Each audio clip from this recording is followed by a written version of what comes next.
අපි motor bike එකක් rent කරලා යන්න පිටත් වුණා. පොඩි පොතක් තියෙනවා. රේන් කෝට් ටික ඇඳගත්තා. කිලෝමීටර් 14ක වගේ දුරක් තියෙනවා. පොතක් තියෙනවා. මෙහි පොතක් ගහනවා. කොහොමද දන්නේ? අපි දැන් යන්නේ පැරඩයිස් කේව් එකට. කේව් එක ගාඩ ගිහලා හම්බ වෙමු නේ.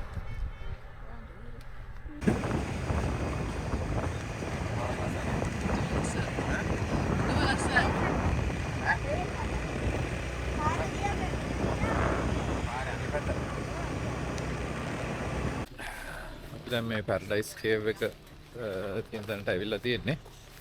කිලෝමීටර් 14ක් වගේ තියෙනවා මේ කොන්නා ටවුන් එකේ ඉඳන්. පාර දිගට යනකොට ලස්සන තැන් තිබුණා. මේ හරියට තියෙන ඔය ලයිම්ස්ටෝන් මවුන්ටන්ස් තමයි. මේ පැත්ත ප්‍රසිද්ධ කේව්ස් වලට. මේ තියෙන පැරඩයිස් කේව්. ටිකට් එකක් ගන්න ඇති. ටිකට් එකක් අරගෙන තමයි යන්න තියෙන්නේ. මේක නැෂනල් පාර්ක් එකක්. නැෂනල් පාර්ක් එකක් ඇතුලේ තමයි මේ කේව්ස් තියෙන්නේ. ටිකට් කවුන්ටර් එකෙන් ටිකට් ගත්තා. ටිකට් එකක් මෙතන ඉඳන් ඉලෙක්ට්‍රික් බගි එකකුත් තියෙනවා. කියන්නේ පයින් යන්න නැතුව බගි එක යන්න පුළුවන්. ඒකටත් එක්ක ටිකට් එක ගත්තාම එන්ට්‍රන්ස් ටිකට් එකයි දෙකම කෙනෙකුට ඩොන් 265යි. ඩොන් 250ක් කියන්නේ ඩොලර් 10ක්. ඒක 265යි. 10ට වඩා පොඩ්ඩක් සත ගාණක් වැඩි. මේ ඉලෙක්ට්‍රික් බගි එකේ නැක්සා. මේක යන ගමන්. යන්නත් පුළුවන් හැබැයි මේක යන්නත් පුළුවන් කිලෝමීටරයක් වගේ තියෙනවා මම හිතන්නේ යන්න පයින් යන්න කියනවා. පයින් යන පාර මීට වඩා වෙනස් එකක්. මෙතන තමයි එන්ට්‍රන්ස් එක. බගි එකෙන් බහලා යන්න තියෙන්නේ.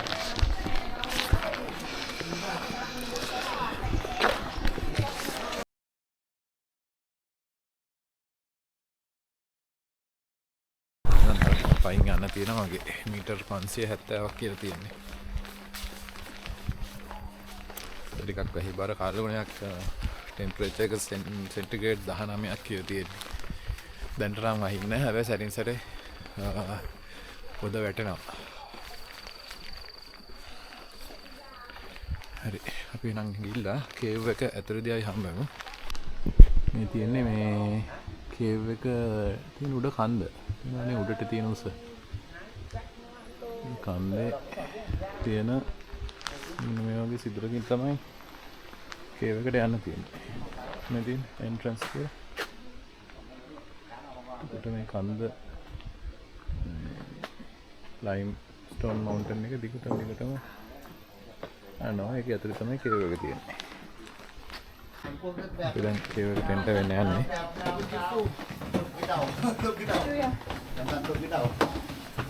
Chắc có người được để nó nhờ.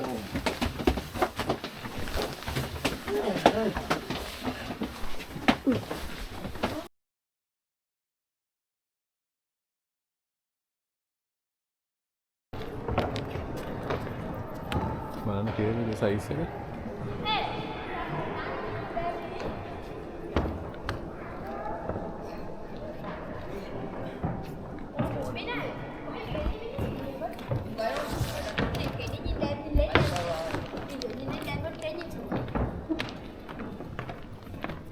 Coi lúc đâu đi.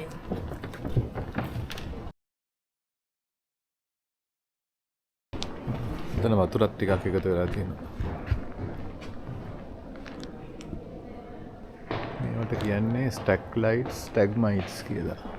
මේ හරින් බේරෙන මිනරල්ස් වලින් තමයි මේක හැදලා තියෙන්නේ.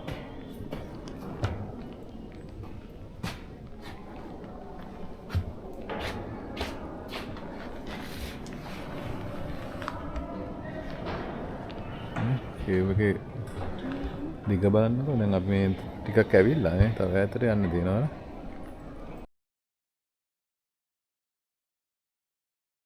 දැන් අපි මේ යන්න පුළුවන් දොරේ අවසානයට ඇවිල්ලා තියෙන්නේ. මෙතනින් යන්න පුළුවන් කොටස ඉවරයි. පාර හදපු දැන්. ඒකට මේ කේබල් එක නම් දිගට තියෙනවා. ඉතින් පහළට බහින්නත් පොඩි දොරටුවක් තියෙනවා. පහළට බහැලා ඉතින් අපිට යන්න බෑ. කේබල් එක දිගට කන්ටිනියු වෙනවා.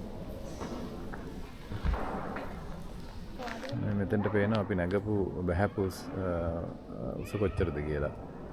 මේ තියෙන්නේ මේ කේව් එකේ බීම ලෙවල් එක. අර උඩ ලයිට් පේලිය පේන උඩට ඒ තමයි බහැලෙන පඩිප එක. මේක කියන්නේ වහලටත් වඩා උඩකට නැගලා තමයි එළියට යන්න තියෙන්නේ. කේව් එකේ. එතකොට මේ කේව් එක කිලෝමීටර් 31ක් දිගයි කියලා කියනවා. හැබැයි අපිට යන්න පුළුවන් දුර සාමාන්‍යයෙන් මීටර්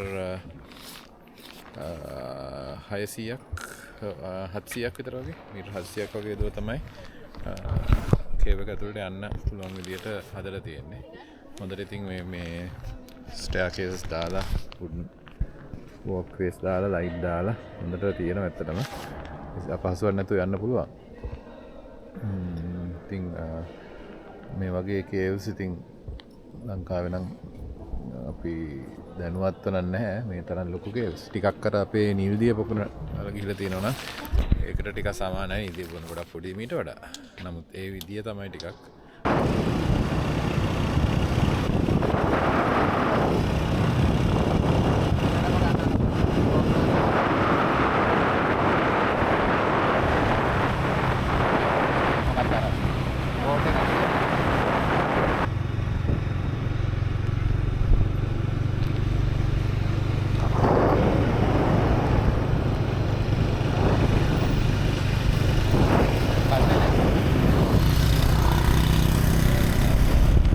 අපි අවම පොක්නා නගරයට ඇවිල්ලා බයික් එක හොටල් එකට ආපහු දීලා අර මම කලින් කිව්ව පොක්නා කේව් කියන එක බලන්න ආවා. දැන් ඇවිල්ලා මේ දැන් 3:00ට බෝට් ස්ටේෂන් එක වහනවා. මේක බෝට් එකකින් තමයි යන්න තියෙන්නේ. මට ඉක්මනට වෙලාවට වගේ ආවා අපි. එතන බෝට් එකක් ගත්තා. මෙතන මේ ටිකට් එකක් 1,50,000ක් එක්කෙනෙකුට. ඒ කියන්නේ ඩොලර් 6ක් විතර. බෝට් එක 5,50,000. කියන්නේ ඩොලර්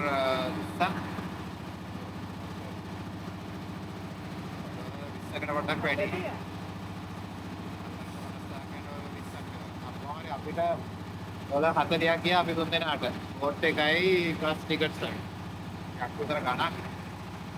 මම දැන් ටිකක් අර කලින් ආව නම් බෝට් එක ෂෙයා කරන්න තියෙන්නේ නැති මොකද 12 දෙනෙකුට යන්න පුළුවන්. අඩිය අඩුයි දැන් අන්තිම ටිකනේ. ඒක නිසා මම දැන් අපිට තනි කර බෝට්ටුවක් ගන්න ඕන. බෝට් එක වැඩි වුණොත් මම හිතන්නේ ලාභයි. මොකද බෝට් එකේ ගාන කොහොමද යනවා. හරි කොහොම හරි අපිට දැන් යන්න පටන් ගත්තා. මේකේ මේ අර ගඟක් වගේ දාන දිගේ ගිහිල්ලා කේව් එකට ඇතුල් වෙන්න කියලා කියන්නේ. බලමු කියලා මේ ගහේ යනක තමයි. පහතින් යන්නේ බෝට් එක. වතුර අල්ලන්නත් පුළුවන් වගේ.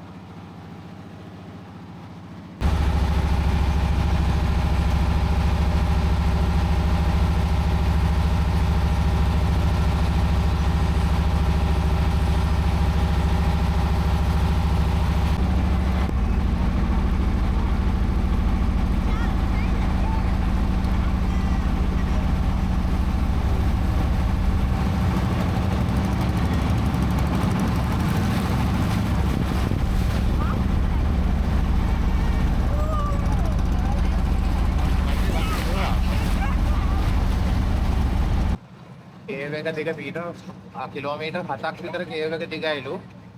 හැබැයි මීටර කිලෝමීටර් 1.5ක් විතර තමයි මේ ඇතුලේ යන්න දෙනවා කියන්නේ. මේක තමයි ලෝකේ දිගම අන්ඩර්ග්‍රවුන්ඩ් රිවර් එක තියනවා කියන්නේ මෙතන. කිලෝමීටර් 13ක් විතර දිගයි. ඒක තමයි කියන්නේ. ඔය ඉස්සරහින් පේන වැටි මේ බෝට්ස් එළියට එනවා කේව් එක ඇතුලේ නම්. අපි තමයි අන්තිම බෝට් එක අද දවසට අපි දැන් කේව් එක ඇතුළට යනවා.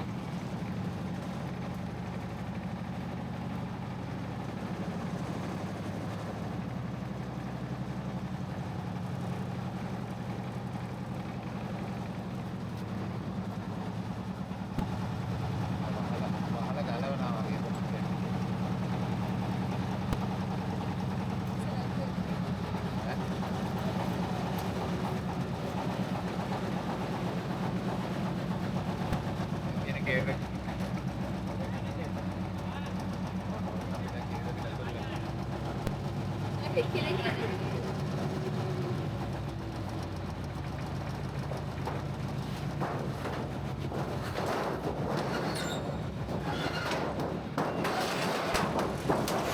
අයින් කරනවා උඩට පේන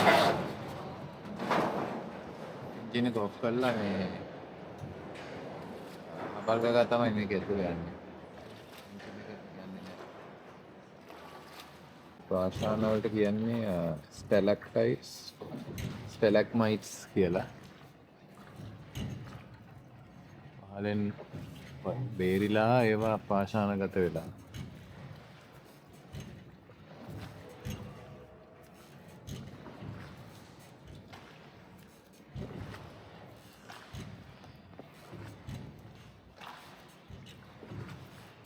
මේක තියෙන්නේ කොන්නාකි බෑන් නැෂනල් පාක් එකේ. ඒත් UNESCO World Heritage එකක් කියලා තමයි කියන්නේ. පාක් එකේ තමයි මේ කේව් එක තියෙන්නේ. මේ වාහනේ තනකින් වතුරක් වැටෙනවා. වහලෙන් තමයි වැටෙනවා. කොටස් වගේ.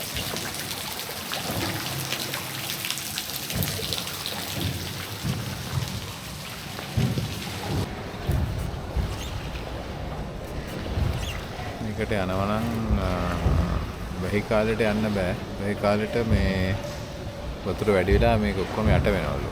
ඒක බෝට්ස් වලින් යන්න බෑ. ඒ කාලෙට වහනවා මේක. යනවා නම් වැස්ස වෙහි රේනි සීසන් එක නැතුව අනිත් කාලෙ කොහොනේ යන්නේ.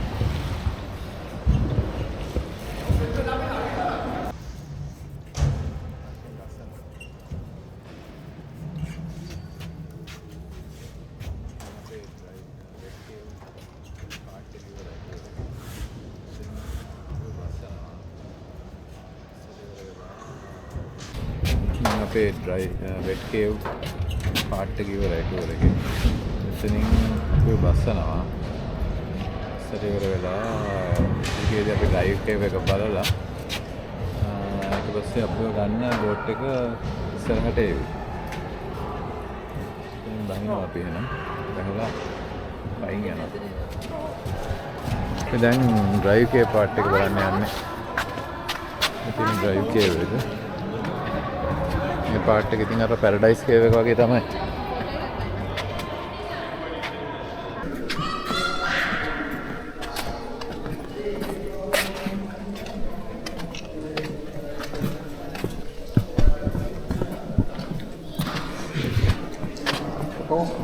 මේ ඩ්‍රයිව් කේව් පාට් ටූර් එක ඉවරයි.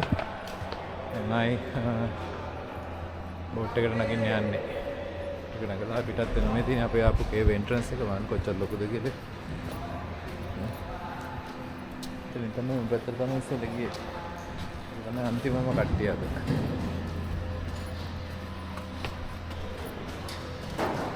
බෝට් එකට නගිනවා.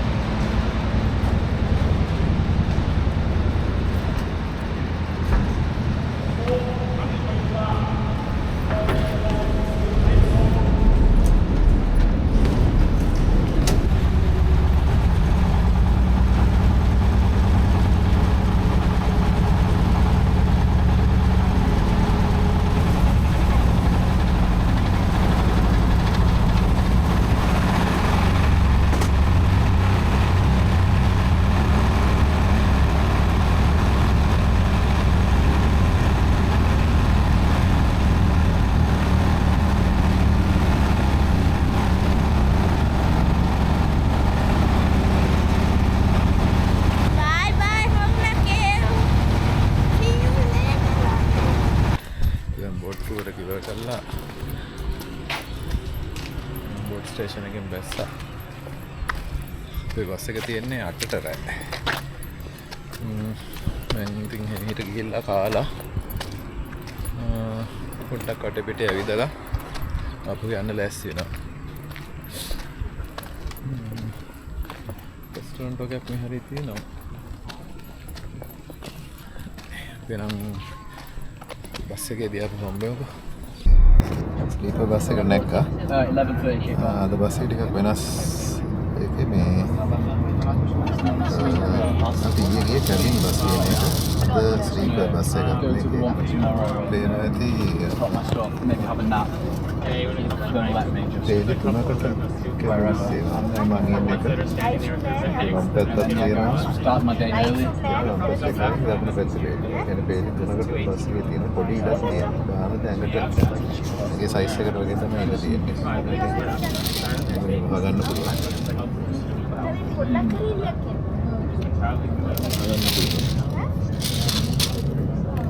ගානට එක පුද්ගලයෙකුට විතර වගේ තමයි ඉඳ තියෙන්නේ කමක් නෑ නේද පැය 5ක් විතර වගේ තමයි යන්නේ ගමනට ඊයේ බස් එකට ගාන අඩුයි හරි අපි ගිහිල්ලා පෙර කලින් හිටපු හොටෙල් එකට යනවා ගිහිල්ලා හිට උදේ 7ට විතර වගේ ඊළඟ බස් එකෙන් අපි යනවා හලොම්බේ කියන ස්ථානයට ෆූස් එකක් ලොම්මත් එකේ මත වෙයි හරි එහෙනම් අද සමගන්න